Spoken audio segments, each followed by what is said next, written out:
अस्सलाम वालेकुम दोस्तों, वेलकम है आपके मेरे यूट्यूब चैनल पाइपिंग नॉलेज में। आज की वीडियो में हम लोग बात करने वाले हैं पाइपिंग आइसोमेट्रिक ड्राइंग के कोऑर्डिनेट सिस्टम के बारे में, और दूसरा हम बात करेंगे कि कैसे हम लोग पाइपिंग आइसोमेट्रिक को रीड करते हैं और इसके रोलिंग के समझने की कोशिश करेंगे। और कोऑर्डिनेट से हम लोग जो फिर लेंथ को कैलकुलेट करते हैं, कैसे हम लोग लेंथ को कैलकुलेट करते हैं, इसके बारे में हम बात करेंगे। स्पेशली अगर हम बात करें तो coordinate system of the piping isometric, feature of piping coordinate. और उसके बाद हम लोग बात करने वाले हैं फिर अगले टॉपिक पे जो है how to read the piping isometric, example of rolling angle, how to measure the length inside, जो उसमें लेंथ दिया रहता है आइसोमेट्रिक में, तो हम लोग उसको कैसे समझते हैं कि लेंथ कहाँ से कहाँ तक का दिया है। साइंस के स्टूडेंट ने मोस्टली पढ़ा होगा कोऑर्डिनेट सिस्टम के बारे में कि इसमें एक्स एक्सिस और वाई एक्सिस और जेड एक्सिस पे हम लोग जो ट्रैवल करते थे, तो system just modify the concept of, उसी चीज़ का जो मॉडिफाई है। हम लोगों ने पढ़ा है बचपन में जो 1 dimensional coordinate system, 2 dimensional coordinate system and 3 dimensional coordinate system, तो उसी का जस्ट मॉडिफाई वर्जन है। और एक कोऑर्डिनेट से ही हमारा प्लांट में जो लाइन ट्रैवल होता है एक जगह से दूसरी जगह, या कोई भी आइटम हो प्लांट में या अपना रिफाइनरी में कुछ भी आप इंस्टॉल करते हैं, तो कोऑर्डिनेट सिस्टम से ही वो इंस्टॉल होता है। उसके एलिवेशन और लोकेशन कोऑर्डिनेट सिस्टम से ही पता चलता है। तो सबसे पहले चलिए हम आइसोमेट्रिक में देखते हैं कि कोऑर्डिनेट का। ओके फ्रेंड, तो हम बात करते हैं कोऑर्डिनेट के बारे में। तो ये है कोऑर्डिनेट जो पाइपिंग आइसोमेट्रिक का। यहाँ पे आप देखिए स्टिंग लिखा है और ये नॉर्थिंग लिखा है और ये एलिवेशन लिखा है। स्टिंग है 1788500 और ये 3496739। तो ये mm में है, तो समझिए यहाँ एक डॉट हो गया, मतलब ये 3496 मीटर और 1788 मीटर ईस्ट में है, और नॉर्थ में 3496 मीटर नॉर्थ में है, और ये ईस्ट में 1788। एलिवेशन है इसका 96.562 मीटर, 96.562 मीटर पे इसका एलिवेशन है। Coordinate system, coordinate is a system line use one or more number to unique determine the position of a point. Coordinate एक ऐसा सिस्टम है जो यूनिक पोजीशन इसको डिटरमाइन, कोऑर्डिनेट की वजह से हम लोगों को किसी भी पॉइंट की रियल लोकेशन, इस कोऑर्डिनेट की वजह से हम इस फ्लांज का रियल लोकेशन पता कर पाता है। अगर हम कोऑर्डिनेट की बात करें तो कोऑर्डिनेट 3 टाइप के होते हैं। पहला टाइप अगर हम बात करें तो 1 डायमेंशनल, दूसरा बात करें तो 2 डायमेंशनल, और थर्ड नंबर बात करें तो 3 डायमेंशनल। तो अगर हम 3 डायमेंशनल 1 डायमेंशनल की बात करें तो सपोज कीजिए 1 डायरेक्शन में सपोज हमारा एक लाइन है जो यहाँ, अगर हम 1 डायरेक्शन में है, इसको हम x और x डैश मानते हैं, तो ये 0 है। तो इसी में जो 1 2 समझिए, यहाँ मैं आपको समझाने की कोशिश करता हूँ। ये 1 डायमेंशनल कोऑर्डिनेट है, यहाँ 0 है और ये x 1 2 3 5 6 और -1 2 3 4 5 6 है। अगर हमको पॉइंट दिया हो 2, तो सिर्फ हम x दिशा पर ट्रेवल करेंगे।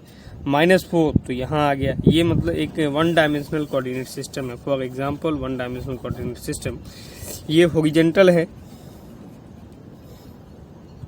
हॉरिजॉन्टल कोऑर्डिनेट सिस्टम है। उसी का ये 1 डायमेंशनल वर्टिकल है। वर्टिकल में यहाँ 0 और उसके बाद -1 2 डाउन साइड में जाएंगे तो माइनस, अप साइड में जाएंगे तो प्लस। तो इसी में अगर हम 4 दिए हैं वैल्यू या 5 दिया है तो यहाँ तक हो गया। तो ये 1 डायमेंशनल का हॉरिजॉन्टल और वर्टिकल कोऑर्डिनेट सिस्टम है। अब हम बात करेंगे 2 डायमेंशनल की, तो 2 डायमेंशनल हम इस टाइप से ग्राफ बनाते हैं। ये जो पॉइंट है यहाँ पे x और y की वैल्यू होती है, मतलब अब 0 0 है यहाँ ये पॉइंट पे। अब x ये हो गया -x डैश, ये y और ये हो गया y डैश। तो आप यहाँ समझने की कोशिश कीजिए, देखिए यहाँ 0 है, 0 0। अगर हमको कोई बंदे ने कहा कि कोई पॉइंट दे रखा है 3 and 3, तो मतलब ये x की वैल्यू 3 है और y की वैल्यू 3 है यहाँ। तो अब हम 3 and 3, तो पहले x पे 3 में जाएंगे यहाँ, y पे 3 में जाएंगे यहाँ, उसके बाद दोनों को में। तो रियल में पॉइंट जो है हमारा, इस पॉइंट का जो नेम होगा वो 3 and 3 नेम होगा। तो ये 2 डायमेंशनल कोऑर्डिनेट सिस्टम है। अब इसके बाद हम लोग एक बात करते हैं, ये हमारा रिफाइनरी में यूज़ होता है जिस टाइप से। ये देखिए ये कोऑर्डिनेट सिस्टम है, यहाँ मैंने 0 0 पॉइंट लिखा है। अब हमारा किसी ने एक पॉइंट दिया है a, एक पॉइंट मान लिया, इसने नेम दिया है c equal to 5 and c equal to 3 and 5। मतलब ये पॉइंट कहाँ पे आएगा, तो मतलब ये x एक्सिस में 3 पे जाएगा, ओके ट्रैवल किया, और y एक्सिस में 5 पे, तो यहाँ आया 5 के सामने 3, मतलब ये जो पॉइंट हुआ हमारा, इस पॉइंट का नाम होगा 3 and 5।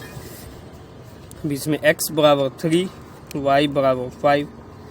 तो इसी टाइप से हम मान लिया यहाँ से यहाँ तक आगे ये पॉइंट से ये पॉइंट हमारा मैच है, तो ये पॉइंट से ये पॉइंट का हमारा डिस्टेंस है x equal to 2, y equal to 4। इस पॉइंट का है x equal to 3, y equal to 5। तो अगर हम इसका तो x में इन्होंने 1 मीटर ट्रैवल किया है, y में इन्होंने 1 मीटर ट्रैवल किया है। इस टाइप से हम लोग डिस्टेंस निकालते हैं। मैं आगे आपको दिखाऊंगा। आपने बेसिकली थोड़ा आइडिया है कि 1 डायमेंशनल और 2 डायमेंशनल 3 डायमेंशनल। उसी तरह इसमें जो हमने ये एक्सिस है, सब ये 0 है, तो ये हो गया ईस्ट, ये हो गया वेस्ट, ये हो गया नॉर्थ, ये हो गया साउथ। मीन्स एक्स डैश, ये वाई डैश। अगर आप वेस्ट में जाएंगे तो निगेटिव में जाएंगे, साउथ में जाएंगे तो निगेटिव में जाएंगे। इसका इनिशियल पॉइंट कहाँ से आया, जैसे हमने क्या कोऑर्डिनेट के लिए क्या इनिशिएटिव कैसे स्टार्ट हुआ है। तो देखिए इनिशियली पॉइंट के लिए हमने किसी भी एक पॉइंट को 0 माना है। कोई भी एक पॉइंट को, हमारा जैसे यहाँ पे प्लांट बनाना है, हमने कहीं और एक पॉइंट को 0 मान लिया है, 0। अब उसके बाद इस प्लांट, यहाँ प्लांट बनाना है, तो इस प्लांट का जो भी आइटम हम कोऑर्डिनेट देंगे वो हम इसी कोऑर्डिनेट के रेफरेंस में बात करेंगे। ये जो ओरिजिनल नॉर्थ होता है, जो हमारा प्लांट का जो नॉर्थ होगा वो ओरिजिनल नॉर्थ होगा, वो जरूरी नहीं कि वो सेम होगा। प्लांट नॉर्थ, ये देखिए प्लांट नॉर्थ यहाँ दिया है। ट्रू नॉर्थ जो हमारे साइड का जो रियल नॉर्थ है, जो अपने रियल नॉर्थ है, वो 18 डिग्री पे है, लेकिन हमने तो इसको जो है वो 45 डिग्री से ज़्यादा आप चेंज नहीं कर सकते। मैक्सिमम 45 है, उसके ज़्यादा आप चेंज करेंगे तो ये सब कुछ चेंज हो जाएगा। तो अगर हम इसकी बात करें, definition of starting point of the site related to north and south direction 1, first step की अगर हम बात करें, सबसे पहला देखिए जो हमारा रियल कोऑर्डिनेट है, ऑफिशियल रेफरेंस पॉइंट, ये हमने सेट किया है south west angle new plant. ये जो है 2 number, south west angle of the new plant, हमने यहाँ न्यू प्लांट का प्लान किया है।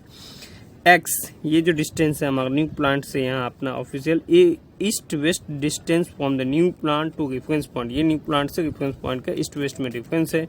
Y, north south distance from the, ये जो नॉर्थ की लाइन है यहाँ, इससे हमारा ये डिस्टेंस है प्लांट का। तो हमने एक ये ऑफिस कोऑर्डिनेट का मतलब हमने ये समझा है कि कहीं पे हमने एक अपना फिक्स किया होगा कि भाई हमारा यहाँ 0 है और यहाँ का एलिवेशन हमारा 99.5 है।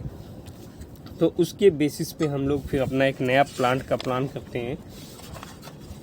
वर्टिकल रेफरेंस की बात, before starting any building and site work the means the ground is made a flat, हम एक ग्राउंड को फ्लैट करते हैं। After leveling we talk about the finish grade, we are a highest grade of the point, हम decide करते हैं। The first elevation is, हम decide करते हैं उसको 100 और उसके बाद हम वहाँ से काम अपना स्टार्ट करते हैं। बेसिकली हम आपको बता रहे हैं कि यहाँ जो डिस्टेंस है स्टिंग, जो मैंने आपको दिखाया 188.500, सेम यहाँ भी है। Sting is equal to 178.500।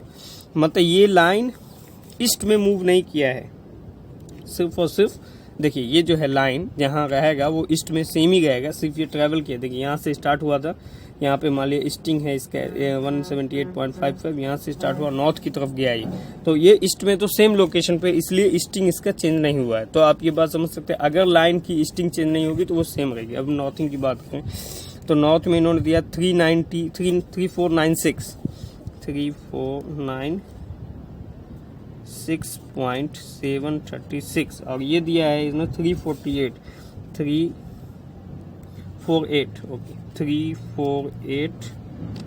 देखिए यहाँ नॉर्थ का वैल्यू 3496 था बराबर, और जब हम साउथ की तरफ जाएंगे तो नॉर्थिंग कम होगा, घटेगा, साउथ की तरफ जाएंगे तो यहाँ की वैल्यू 348.624। अगर हम इसको घटाएंगे तो 2,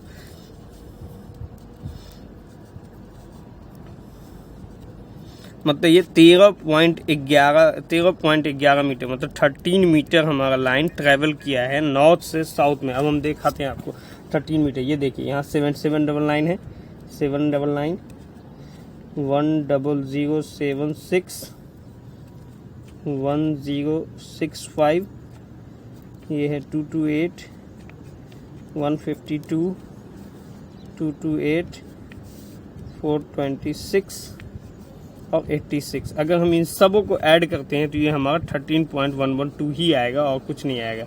तो अगर आपको लाइन का मेजरमेंट यहाँ 10 अगर ये टोटल को हम ऐड करेंगे तो इतना ही मीटर आएगा। जैसे 10 मीटर, 11, 12 के बाद 12 अप्रोक्स 13 है, जोड़ेंगे तो आपको टोटल 13.112 आएगा। तो आप अगर सिर्फ कोऑर्डिनेट सिस्टम की वजह से भी आप उस लाइन का लेंथ को मेजरमेंट कर सकते हैं। कोऑर्डिनेट सिस्टम में कुछ की पॉइंट है जो आपको हमेशा माइंड में याद रखना है। पहला कि वैल्यू ऑफ द नॉर्थिंग और easting is always increase while the pipeline moves the direction. देखिए ऑलवेज इंक्रीज मतलब यहाँ नॉर्थिंग की वैल्यू नॉर्थ की वैल्यू 348 मीटर था, 3483। हाँ, तो अगर हम नॉर्थ की तरफ जाएंगे तो ये कंटिन्यू इंक्रीज करेगा और इंक्रीज करके 3496 पे चला गया, 83 से ये 96 पे आ गया। तो मतलब आप ये बात समझिए कि जब हम नॉर्थ की डायरेक्शन में बढ़ेंगे तो वैल्यू इंक्रीज होगा। सेम उसी तरह अगर हम ईस्ट की डायरेक्शन में बढ़ेंगे तो वैल्यू इंक्रीज होगी, अगर वेस्ट की डायरेक्शन में जाएंगे तो वैल्यू कम होगा, और इधर साउथ की डायरेक्शन में जाएंगे तो वैल्यू कम होगा। चलिए मैं दूसरा की पॉइंट आपको बताता हूँ। But when move line east और west direction only, when move line अगर हमारी लाइन सिर्फ ईस्ट और वेस्ट डायरेक्शन में मूव करती है तो value of northing does not change. जैसा कि हमारा लाइन सिर्फ नॉर्थ साउथ में वेस्ट मूव कर रहा है, अगर हमारा लाइन सिर्फ नॉर्थ साउथ में वेस्ट मूव कर रहा है तो ईस्टिंग हमारा सेम रहेगा। जैसा कि आपने देखा यहाँ ईस्टिंग सेम है। In the line moving upward and downward direction, the northing easting that point does not change। अगर हमारा लाइन सिर्फ सपोज कीजिए कि हमारा लाइन अप में जा रहा है, यहाँ से अप में जा रहा है और ये डाउन में जा रहा है, तो हमारा जैसे सपोज यहाँ से हमारा लाइन अप में गया और यहाँ से डाउन में गया तो नॉर्थिंग ईस्टिंग हमें चेंज नहीं होगा, सिर्फ और सिर्फ ये जो है एलिवेशन हमारा वो एलिवेशन चेंज होगा। अभी देखिए हमारा एलिवेशन है 96.620, यहाँ है 96.526। तो मतलब समझे कि इसमें स्लोप होगा, जिसकी वजह से ये देखिए यहाँ स्लोप दिया है। स्लोप का मतलब है 225.1। स्लोप का मतलब हो गया कि 225। तो जब हम 225 mm जाएंगे तो 1 mm हमारा स्लोप भी है इसमें। स्लोप का मतलब कि ये हमारे वेसल की तरफ, यहाँ जो वेसल में कनेक्शन हो रहा है, ये वेसल स्लोप दिया है 225, मतलब हर 225 mm में 1 mm का स्लोप है। इसकी वजह से स्मॉल डिफरेंस है एलिवेशन में। नहीं तो एलिवेशन अगर हमारा लाइन ईस्ट वेस्ट में ट्रैवल करता है तो लाइन में एलिवेशन सेम रहता है, अगर रोलिंग नहीं हो तो। आज की वीडियो में हमने दिखाया है कि पाइपिंग आइसोमेटिक में कोऑर्डिनेट सिस्टम क्या होता है, कोऑर्डिनेट्स कैसे ट्रैवल करता है, कोऑर्डिनेट की वजह से हम कैसे किसी लोकेशन का पता कर सकते हैं, हमारे प्लांट का नॉर्थ और जो ओरिजिनल नॉर्थ है उसमें कितना तक डिफ्रेंशिएट हम लोग रख सकते हैं, और प्लांट का कहीं बाहर लोकेशन में कहीं पे हम जीरो फिक्स करते हैं, वहाँ से अपने प्लांट को डिज़ाइन करते हैं। तो हमें फिर टोटल उसी पॉइंट को, रेफरेंस पॉइंट को हम लोग फॉलो करते हैं। और उसके बाद हमने ये भी देखा कि हम लोग ग्राउंड एलिवेशन से कैसे हम लोग फिक्स करते हैं कि हमारा ग्राउंड का पेविंग लेवल ये चाहिए। और फिर हमने ये भी समझा कि कैसे हम लोग कोऑर्डिनेट से हम लोग डिस्टेंस निकाल सकते हैं। अगर हम ईस्ट की डायरेक्शन में ट्रैवल कर रहे हैं तो हमारा नॉर्थ फिक्स रहेगा, अगर हम नॉर्थ साउथ में ट्रैवल कर रहे हैं तो हमारा ईस्टिंग फिक्स रहेगा। तो इन सब चीज़ों के लिए मैं कोऑर्डिनेट के बारे में आपको बताया हूँ। ओके, आपको अगर मेरी वीडियो अच्छी लगती है तो लाइक कीजिए, सब्सक्राइब कीजिए। इंशाल्लाह मैं फिर इसी आईएसओ से रिलेटेड मैं तीसरी वीडियो लेकर आऊँगा। ये सेकंड वीडियो थी, मैंने एक ऑलरेडी अपलोड किया है, वो आप पीछे जाकर देख सकते हैं। ओके, आप अपना ख्याल रखें, स्टे सेफ, स्टे हेल्दी। अगर आपको मेरी वीडियो अच्छी लगती है तो